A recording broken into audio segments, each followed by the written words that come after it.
travailler mieux. Si on regarde les pays nordiques, par exemple, ou même l'Allemagne, eux, ils travaillent des heures assez réduites, mais leurs économies figurent parmi les plus compétitives au monde. Et pourquoi? Parce qu'ils ne sont pas brûlés, ils ne sont pas épuisés, ils ont le temps pour prendre une pause, pour recharger les piles, pour réfléchir, pour prendre plaisir à la vie, des moments slow, des moments lents avec leur famille, leurs amis. Ils rentrent au bureau avec une force et une productivité très haute. Mais ça, c'est au niveau macro. On voit la même chose au niveau micro.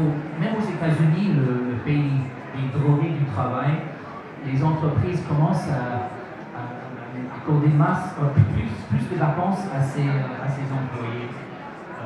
Et prendre aussi des exemples.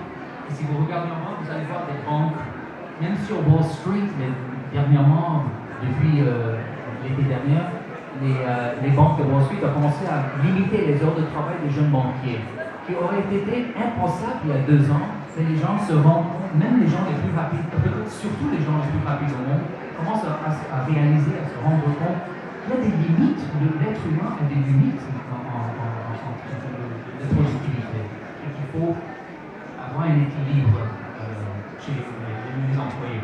Et chaque fois qu'une entreprise ou une compagnie implémente ou installe un programme de réduction du temps de travail, le résultat est le même. C'est que les employés sont plus sains, plus heureux, plus productifs et plus productifs. Le deuxième principe du slow work, du travail slow, c'est l'idée de ralentir au bureau. Et ça aussi, c'est très important parce que on a besoin le corps a besoin de recharger ses batteries physiques, mais aussi en prenant des pauses, on peut relancer un peu le cerveau. On sait des études, des enquêtes, que quand nous sommes dans un état, nous sommes détendus, un état slow, de lenteur, de sérénité, de tranquillité, on commence à penser de façon plus créative. Et on sait tout ça de notre propre expérience, n'est-ce pas, que nos meilleures idées ne nous parviennent pas quand on est en train de jongler en 10 mails, si on court pour faire 5 choses à la fois. Nos meilleures idées nous parviennent quand on est plongé dans la baignoire, on prend une douche le samedi matin, on promenade avec le chien ou étalé dans un hamac. Et les psychologues ont un nom pour ça. Ils parlent du slow thinking, la pensée lente.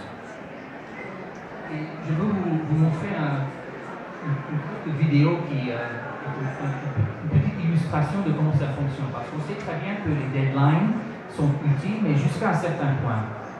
S'il y a un excès de pression du temps, la productivité et la créativité baissent. Et je vais vous montrer une courte vidéo qui démontre ce phénomène. Et elle a été conçue par une entreprise de design qui était. Les designers de cette entreprise étaient complètement brûlés, fatigués, ils en avaient marre parce que les clients demandaient des produits, des résultats demain, ce matin.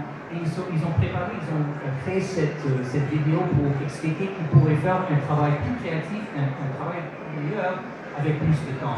Et je vous explique un peu le contexte parce qu'il y a du texte en anglais. J'imagine que la majorité d'entre vous vont pouvoir comprendre, mais pour ceux qui auront du misère à comprendre l'anglais, ils ont fini de tourner dans une école et ils ont donné aux enfants de 10 ans, 11 ans à peu près, ils ont demandé de dessiner une horloge en 10 secondes et après ça en 10 minutes. Et voici les résultats.